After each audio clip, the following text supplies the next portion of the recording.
donc je suis complètement fan. Qui écrit dans la rue. Des ouvrages également de Jean Marcal, même si je sais qu'il y a eu des gens pour le décrier. Je trouve qu'il avait une démarche qui est très celte, qui est de rêver son histoire, contrairement aux Romains qui, eux, historicisaient leur vie. Donc, même s'il n'y en a pas toujours l'exactitude historique chez Marcal, on a au moins l'état d'esprit, je trouve.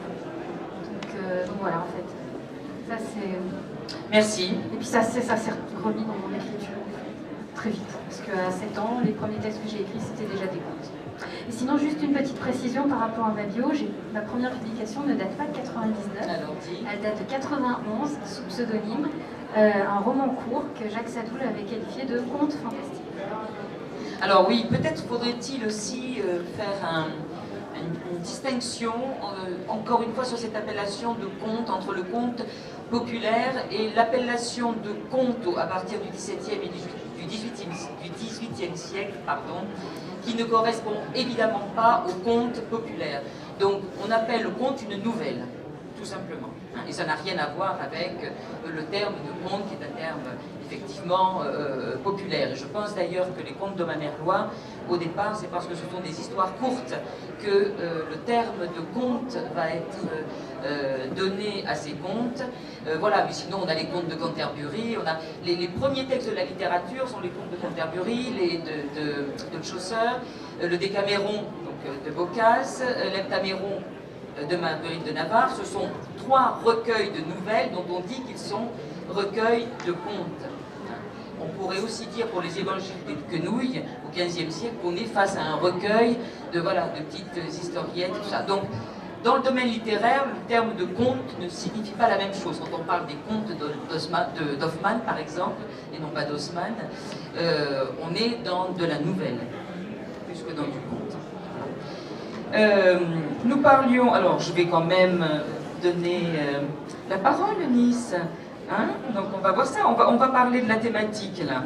Et ensuite, donc Nicolas, nous avons abordé là, les chaînes narratives, le schéma narratif par rapport aux personnages sur lesquels peut-être nous allons revenir, après avoir fait un détour sur le mythe.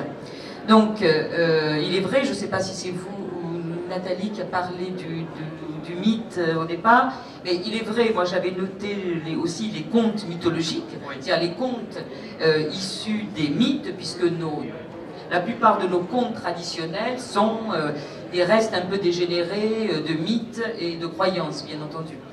Donc, dans le travail qui a été fait sur cette relation conte-fantaisie, visiblement, l'influence mythologique arrive en premier. Est-ce que les auteurs s'expliquent là-dessus? Alors, par rapport à des archétypes, par rapport à des choses plus fortes, je pense j'avais relevé une phrase d'Anne dans une interview que tu avais donnée à elbakin.net, et en disant « J'essaie de ne pas dénaturer les mythes que j'utilise pour la bonne raison que nous avons besoin d'images communes et reconnues. » C'est-à-dire de cet inconscient, alors je parle d'archétype selon Jung, comme dirait l'autre, d'inconscient collectif où il y aurait comme ça des forces. Voilà. Est-ce que...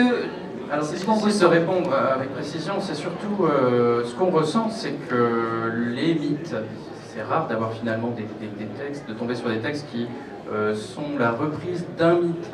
C'est un ensemble de mythes, ce sont des mélanges qui sont créés, renouvelés. Il arrive parfois que les auteurs aient une démarche au niveau de leurs sources, qu'ils expliquent à la fin du livre, dans leur bibliographie, précisément de quoi ils se sont servis, et vous pouvez tomber sur des listes assez impressionnantes de 2-3 pages de textes divers qui sont les sources d'inspiration de l'auteur. Quand on y regarde de plus près, c'est l'objet de l'article dans ce numéro d'Anne Besson, au niveau de l'influence de l'environnement du Moyen-Âge et des histoires du Moyen-Âge sur l'écriture en fantaisie. On se rend compte qu'il y a beaucoup de décalage et que l'imaginaire prend aussi l'imaginaire de l'auteur prend le relais et transforme complètement les mythes ou les légendes ou les contes qui sont à l'origine et qui sont les sources d'influence. Mais alors, alors ils mettent derrière une page ou deux, enfin, de références bibliographiques. Mais quelles sont ces références? Est-ce que ce sont les métamorphoses Par exemple, ça fait les métamorphoses d'Ovide, ou Lucien, ou alors ou Arthur, ou la chanson de Roland, ou mais sur des textes classiques alors. Sur des pas textes classiques. du remâché par. C'est-à-dire qu'ils indiquent au lecteur il y a une démarche pour indiquer au lecteur qu'il y a une documentation. Mais les textes eux-mêmes sont largement inspirés. Donc prennent une autre ampleur qui est liée à l'imaginaire de l'écrivain. Ça y est, c'est le moment. Le grand moment, mais ils sont très gentils. Eunice, merci de nous avoir rejoints. Donc moi, la question que je vais vous poser là, c'est, vous avez travaillé, vous allez nous dire un mot d'abord de votre thèse, de ce travail. Et puis, dans ce chapitre que vous avez eu la gentillesse de m'envoyer, vous avez travaillé sur 5 livres jeunesse, hein, sur le conte et fantaisie. Vous savez qu'il y en avait 5, enfin, donc c'est pas grave. 4, je dois me tromper. Donc ma question, est-ce qu'on observe la même chose et comment, au niveau de ces livres jeunesse, le mythe ou le conte est transformé? Mais un petit mot sur votre travail. D'accord, bonjour. Donc en fait, moi je suis au départ partie des contes parce que j'ai toujours été bercée par les contes merveilleux.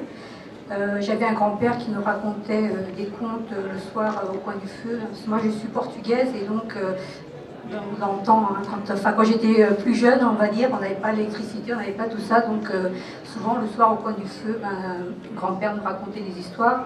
Et donc j'ai vraiment vécu dans ce monde-là et j'ai toujours été passionnée par les contes. Et quand je suis tombée sur mon premier roman de fantaisie, tout à fait par hasard, je me suis dit, mais je retrouve exactement les principaux éléments du conte, c'est-à-dire, en fait, j'ai pensé tout de suite au schéma narratif, au schéma quinaire de la Rivaille, c'est-à-dire avec la quête initiatique du héros. Et donc, à partir de là, j'ai eu envie d'essayer d'appliquer ce schéma à 4 des romans de mon corpus pour voir si on pouvait vraiment appliquer ce schéma. Et en fait, j'en ai conclu que ce schéma pouvait bien s'appliquer aux romans de fantaisie jeunesse, hein, essentiellement. C'est les romans jeunesse qui me passionnent avant tout, parce que c'est là qu'on retrouve, pour moi, on retrouve plus les mêmes éléments que dans les contes merveilleux. Donc j'ai travaillé sur La quête des Willan, La quête de Deltora, Prisonnier des Vikings et La guerre des fées. Et donc j'ai appliqué le schéma quinaire à ces quatre romans trilogiques, puisque La quête de Deltora, je crois qu'elle est découpée en 8 tomes. Et donc je me suis rendu compte que c'était vraiment c'était comme que la fantaisie était comme une prolongation des contes merveilleux. Donc ça a été la conclusion auquel je suis arrivée. Je ne sais pas ce que vous voulez que je dise autre chose par rapport à... Ah non, mais moi je ne vous force à rien. Non, c'était pour avoir une petite idée de ce travail. Et puis que vous nous disiez si effectivement on retrouve aussi des influences un peu particulières, comme ça a été le cas pour le travail de Nicolas, voilà, ou pas. En fait, bon, ce qu'on retrouve aussi pas mal dans la fantaisie, au niveau du bestiaire, qu'on retrouve dans les contes, c'est-à-dire les ogres, les géants, les sorcières, les fées, bon, tout ce bestiaire, on le retrouve dans la fantaisie. Et puis il y a aussi la magie aussi, qui est un thème qui est important. On a aussi souvent un objet magique que le héros possède dans les romans de fantaisie et qui apparaît aussi souvent dans les contes. Et puis, donc voilà, c'est essentiellement entre les contes. Voilà, on se sert quand même de... Ça va m'amener à la question... à la question suivante. Non, pas tout à fait suivante, je vais la garder pour la fin, celle-là, parce qu'elle est un peu provocatrice.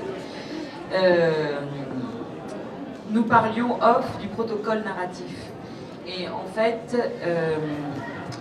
je vais te laisser parler, Nicolas. En fait, ce fameux protocole narratif, il était une fois, qui évite de rentrer dans des conditions historiques ou qui amène dans des Moyen-Âge totalement merveilleux ou à des périodes non données, non datées, non localisées.